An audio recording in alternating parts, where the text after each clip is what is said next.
আমার চেয়ে ভালো ওকে কেউ চেনে না রে। ছোট্টবেলা থেকে আমরা একসঙ্গে এক স্কুলে পড়াশোনা করেছি, খেলাধুলা করেছি। গরিব ঘরের ছেলে বলে ও আমাকে নিয়ে ব্যঙ্গ বিদ্রুপ করতো, ভালো ভালো পোশাক পরে ঘুরে বেড়াতো। আর আমি ছেঁড়া পুরনো জামা প্যান্ট পরতাম বলে গরিব ছোট লোক বলে আমাকে নিয়ে মজা করতো, মজা। লজ্জায় মাথা নিচু করে থাকতাম আমি। স্কুল জীবন থেকে প্রতাপ রাজনীতি করত, মহাত্মাঙ্গা বোমাবাজি করে কলেজে সব ইলেকশন জিতত। আর আমি গরিব সাধারণ ছেলে বলে জোর করে আমাদের কাছে টেনে নিত।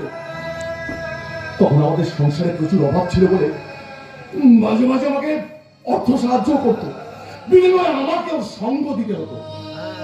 একবার ইলেকশনের আগে একটা পৌর বাড়িতে প্রতাপের কথা মতো বোম বাঁধতে গিয়ে বোম ব্লাস্ট করে আমার একটা পা চিরদিনের মতো নষ্ট হয়ে যায়। ওই শুয়ারের বাচ্চাটা ভালো করে আমার চিকিৎসাটা পর্যন্ত করাইল। পড়াশোনাটা আমার সেখানেই শেষ হয়ে গেল। সংসারের অভাব মেটাতে যোগ দিলাম ওই 2 নম্বরই খাতায়। তারপর থেকে প্রতাপ চৌধুরীর ডান হাত হয়ে চুরি, ডাকাতি, খুন সব করেছি, সব। তুমি এসব কি বলছো দাদা? এখন আর সব মন থেকে মেনে নিতে পারি না রে। একটা করে অন্যায় করেছি আর বিবেকের দংশনে চলেছি।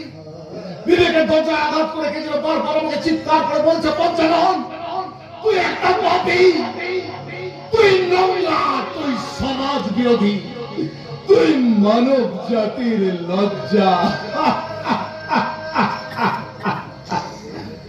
রাতের ঘুম কোথায় হারিয়ে গেল। কিন্তু আমি জানি যথা ধর্ম তথা জয়।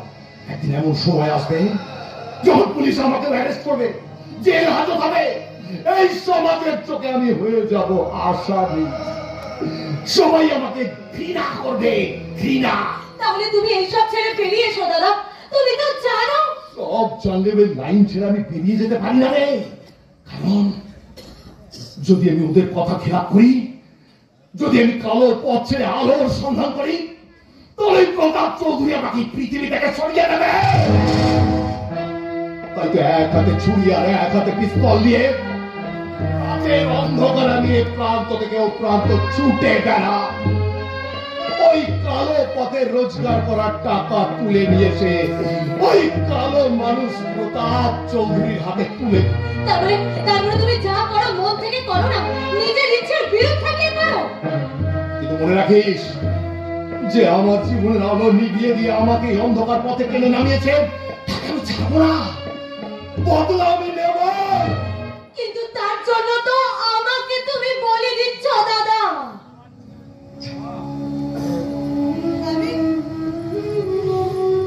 আমি একটা মেয়ে হয়ে কি করে আমার ইচ্ছার বিরুদ্ধে ওই নোংরা প্রতাপ চৌধুরীর সাথে মিশবো তুমি বলতে পারো? আমি তো চেয়েছিলাম আমার জীবনটাকে একটু সুন্দরভাবে বাঁচবো। আর 5টা মেয়ের মতো আমিও তো চেয়েছিলাম লেখাপড়া শিখবো, সমাজে প্রতিষ্ঠিত হব, আদর্শবতী বঙ্গ নারী হয়ে সংসার করবো। সেটা তোর ভাগ্যে নেই। কেন নেই দাদা, কেন নেই? আমি পারতাম না ভালো করে লেখাপড়া শিখতে, তুমি আমাকে তা শিখতে দাওনি। চেয়েছিলাম আদর্শবতী বঙ্গ নারী হতে, তুমি আমাকে তা হতে দাওনি। যখনই ঠাকুর ঘরে ঠাকুরের সামনে গিয়ে বসতাম, তখনই সেখান থেকে টেনে হিচড়ে নিয়ে এসে আমাকে মদের আসনে বসিয়ে দিতেন তুমি। চেয়েছিলাম রবীন্দ্রসঙ্গীত শিখতে, কিন্তু আমাকে অসভ্য গান শিখতে বাধ্য করেছিলেন তুমি। চেয়েছিলাম কত্থক শিখতে, কিন্তু আমাকে ওই অশ্লীল নোংরা নাচ শিখতে বাধ্য করেছিলেন তুমি। তুমি দাদা, তুমি তোমার জন্য আমার জীবন নষ্ট হয়েছে, তোমার জন্য আমার স্বপ্ন ভঙ্গ হয়েছে, আমার এই জীবন ধ্বংস হবে শুধুমাত্র তোমার জন্য। চুপ করবি তুই? কেন চুপ করবো দাদা? কেন চুপ করবো? দাদা হয়ে বোনের জীবন গড়ে তো দাওনি, উল্টে ভেঙে দিয়েছো। আমি যেন এই ভাঙা জীবন বইতে পারছি না। ক্লান্ত পথিকের মতো আমিও যে আস্তে আস্তে থেমে যাচ্ছি। এবার অন্তত তুমি আমাকে মুক্তি দাও দাদা। আমি একটু আমার মতো করে বাঁচি দাদা, একটুখানি ভালোভাবে বাঁচি।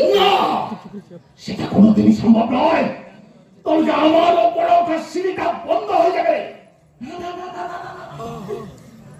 তোকে থামিয়ে দিলে যে আমি থেমে যাবো রে। তাই বলে দাদা হয় নিজের বোনকে সাজাবে পোষাগিরি? ছি ছি দাদা, ছি।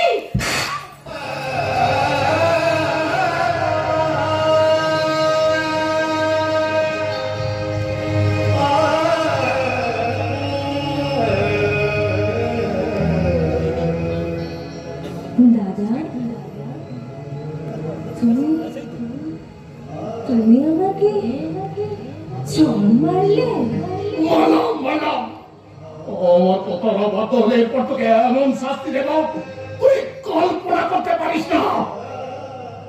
বোকা বাসার সময় হয়ে গেছে। ওকে মাতাল করার দায়িত্ব তোর। এনে বদল পুরোটা খাবি। মনে রাখিস আমি আসছি।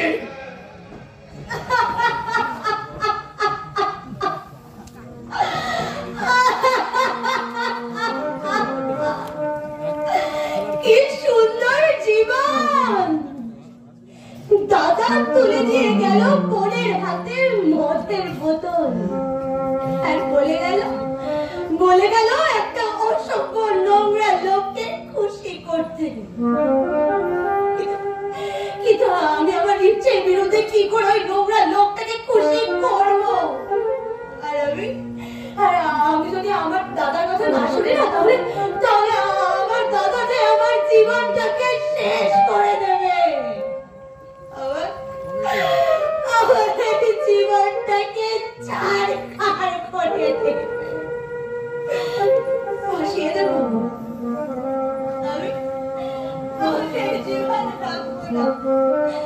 আমি আমার নয়ন জলে এই জীবন আমি ভাসিয়ে দেব।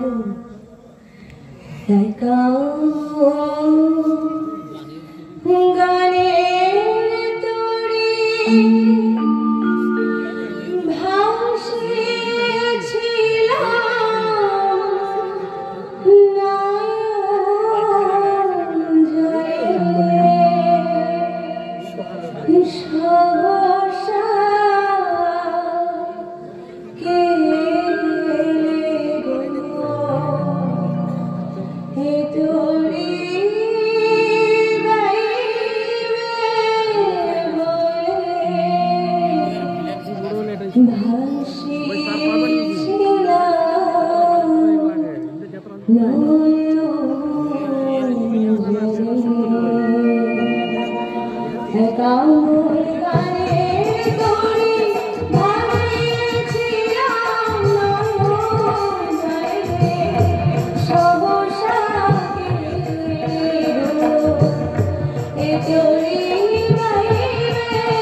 চলে। আমি তো জানতাম তুমি আসবে প্রতাপ চৌধুরী, আর তাই তো প্রতীক্ষার প্রহর করছিলাম যে কখন তুমি এসে আমার হাত থেকে এই মদের বোতলটা তুলে নেবে। আসলে কি নারীশ্বরের সুরানা হলো নাকি জমে না। তুমি খাও আমার বাইরে দাও।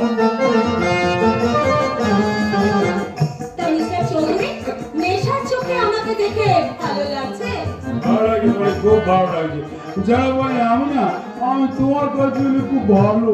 তাহলে আমাকে নিয়ে একটা ঘর বাঁধতে পারবে না? এক খাঁচা বলতে আমি আর থাকতে পারছি না।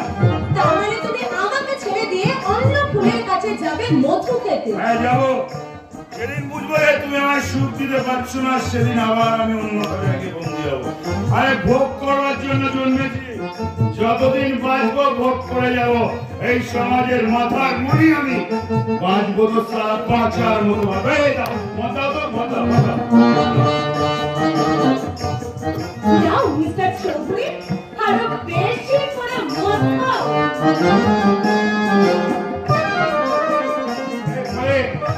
তুমি যেমন ভাবে চলছো না ঠিক তেমনি ভাবে চলবে। তোমাকে আমি অনেক অনেক কিছু দেবো, তোমার ভবিষ্যৎ আমি করে দেবো। কি ভবিষ্যৎ?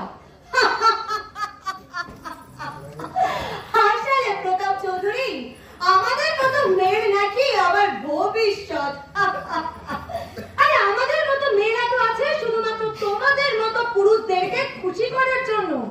এসো এসো প্রতাপ চৌধুরী, আমার এই ভরা যৌবনের নদীতে সাঁতার কাটো, আমার এই শরীরটাকে ছিঁড়ে ছিঁড়ে খাও। পরে নাচ গান স্টার্ট করো, নাচ গান এনজয়, শুধু এনজয়। ঝুমকা গিরা রে হায়,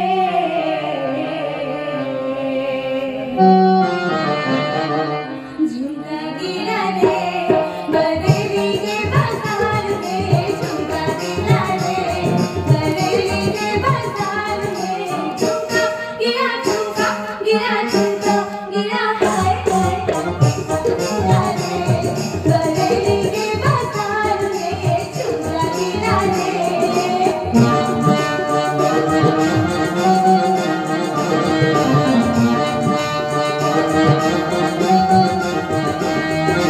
सिया आए लंच गाए घर में चोरी चोरी,